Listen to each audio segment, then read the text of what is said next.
ಇಂಥ ಮ್ಯಾನೇಜ್ಮೆಂಟ್ ಸಂದರ್ಭದಾಗೆ ಮೇಲಧಿಕಾರಿಗಳಾಗ್ಬೋದು ಅಥವಾ ಪಕ್ಕಕ್ಕೆ ಕುಂತಿರೋ ಕೇಸ್ ವರ್ಕರ್ ಆಗ್ಬೋದು, ಮಹಿಳೆಯರ ಮೇಲೆ ದೌರ್ಜನ್ಯ ಮಾಡೋ ಒಂದು ಉದ್ದೇಶ ಇಟ್ಕೊಂಡು ಇವ್ರ ಫೈಲ್ನ ಮೂವ್ ಮಾಡದೇ ಇರೋದು, ಅಥವಾ ಇವ್ರಿಗೆ ಯಾವುದೋ ಒಂದು ಆಮಿಷ ತೋರಿಸೋದು, ಅಥವಾ ಇವ್ರದ್ದು ಯಾವುದೋ ಒಂದು ಪ್ರಾಬ್ಲಮನ್ನು ಕ್ರಿಯೇಟ್ ಮಾಡಿಸೋದು, ಇಂಥದ್ದೆಲ್ಲ ಮಾಡಿ ಈ ಲೈಂಗಿಕ ಕ್ರಿಯೆ ದೌರ್ಜನ್ಯನ ನಗರಸಭೆ ಒಂದಲ್ಲ, ಆಲ್ಮೋಸ್ಟ್ ರಾಜ್ಯಾದ್ಯಂತ ಸರ್ಕಾರಿ ಇಲಾಖೆ ಪ್ರೈವೇಟ್ ಸಂಸ್ಥೆಗಳಲ್ಲಿ ನಡೀತಾ ಐತಿ.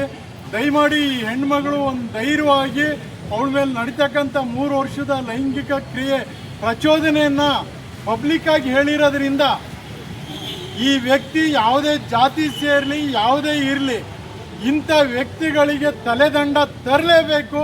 ಇದಕ್ಕೆ ನಮ್ಮ ರೈತ ಸಂಘ ಸಾಗರ ತಾಲೂಕಿನಲ್ಲಿ ದಲಿತ ಮುಖಂಡರಿಗೆ ಇವತ್ತು ದಲಿತ ಮುಖಂಡರೇ ದಲಿತ ಒಬ್ಬ ಅಧಿಕಾರಿ ವಿರುದ್ಧ ಸ್ಟ್ರೈಕ್ ಮಾಡ್ತಾರೆ ಅಂದರೆ ಎಷ್ಟು ಇವನ ಜಾತಿ ಹಿನ್ನೆಲೆ ಇಟ್ಕೊಂಡು ಆ ಹೆಣ್ಮಗಳಿಗೆ ಕಿರುಕುಳ ಕೊಟ್ಟಿರ್ಬೋದು ಅನ್ನೋದು ನನಗೆ ಅರ್ಥ ಆಗ್ತೈತಿ. ಮತ್ತು ಈ ನಗರಸಭೆಯಲ್ಲಿ ಈ ಹಿಂದೆ ಏನು ಈ ಕೆಲಸ ಮಾಡ್ತಾ ಬಂದಾರಲ್ಲ ಈ ದಲಿತ ಕಾರ್ಮಿಕರು, ಇವ್ರದ್ದು ಯಾರ್ದು ಅಪ್ರೂವಲ್ ಆಗಲ್ಲಂತೆ.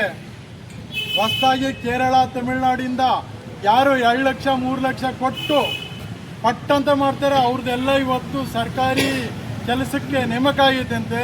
ದಯಮಾಡಿ ಇದ್ರಾಗ ಯಾಕೆ ಕಳ್ಳ ನನ್ನ ಮಗ ಇದ್ದಾನೆ ಅವನ್ನ ಕಾಲು ಎಳೆದು ಅವನ್ನ ಕಾಲೇ ಮುರಿಬೇಕು ಅನ್ನೋದ್ರ ಬಗ್ಗೆ ನಾನು ಈ ಪ್ರಚೋದನೆ ಭಾಷಣ ಮಾಡ್ತಾ ಇದ್ದೀನಿ.